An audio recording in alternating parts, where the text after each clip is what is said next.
All fear is finite. This is an important thing to celebrate, because when you know that there's an end to fear. You must always keep that end in sight in your heart, and even if you are deep in the midst of it, you allow it in, and then we go inwards towards the pain and the fear. We hunt the fear down with our love, with our gentleness, with our acceptance, with the power of contemplation. We find the fear in our body, and we open to it, and we acknowledge it, and we learn from it. We make a space for the fear to be felt, to be listened and to be heard. We don't have to understand it. Just looking at your fear and being with it will transform it. So I invite you to become a hunter and go and find your fear, and we go and hunt the fear. Hello friends, it's a cold, wintry day here in Devon, and I thought I'd take the opportunity to read some stories to you. And I'm going to read from my new book, Fragments of Light. And this is a really interesting project because these stories in here which are epiphanies and breakthroughs that I've had over the years, and they started off as YouTube videos that I recorded over the last 5 years or so of my life as I have been teaching and exploring the art of contemplation and the gene keys. And these stories were then beautifully edited by Juliet Savage, and now they're in this book, and I've been reading them, and they have a feeling of like they weren't really written by me because they've been beautifully edited, and they read really well. So it's odd to be rereading these nuggets, and but I hope you'll enjoy them because I found them very enriching, and it's nice for me to re-explore some of the places that I've visited over the last few years and inner places that I've got to and breakthroughs I've made. So I hope you find them inspiring and interesting. And here they are, Fragments of Light, and epiphanies and breakthroughs and insights. So I'm going to start. I'm actually going to go in randomly. So I've opened on the fear tracker. We each carry a finite store of fear inside our bodies, which is related to our karma. So what I might do also is I might discuss some of these, the things that come to me. As we go through life and evolve, we work through our karma. And that store of fear inside us can be transmuted. The fear creates the illusion that we're separate beings. It creates a duality where we seem to be a you and an I, where we appear to be separate. But when we remove that separation, there is no you or I, just love, light, and interconnection. The fear is crying out for us to transform it, so we have to keep track of it and be with it when it appears. We can do this in two ways. One way is we can wait for fear to appear, and since it's everywhere, you'll soon find it, as life provides it over and over again by holding up a mirror. Of course, love is mirrored too, but because fear is in the body, it underlies everything. That's a real key factor. Like, fear is deeply embedded in our bodies. The other way is, instead of waiting for the fear to manifest, we actually go hunting for it, and we learn to track it down. We become a fear tracker. We ask, where does fear live in my life? Where am I most afraid? Where am I most unhappy?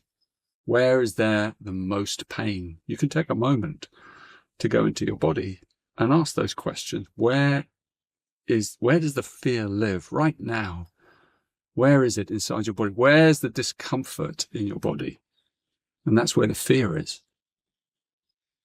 And then we go inwards towards the pain and the fear.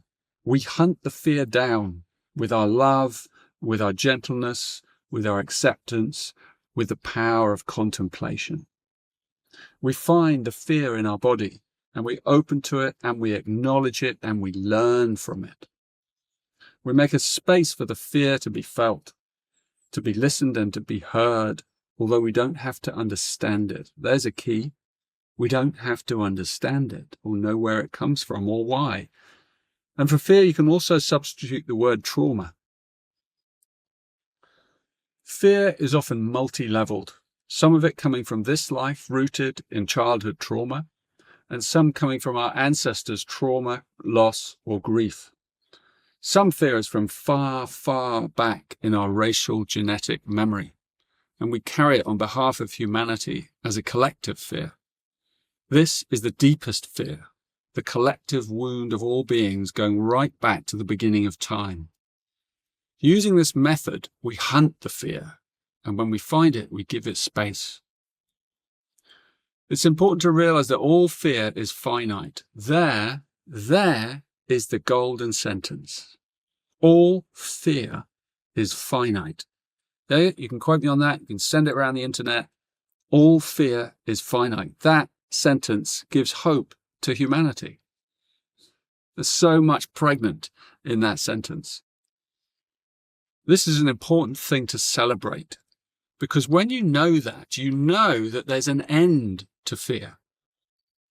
You must always keep that end in sight in your heart, and even if you're deep in the midst of it, you allow it in, and you offer it up for the betterment of humanity, or whatever your heart wishes to offer, and then you transmute it day after day.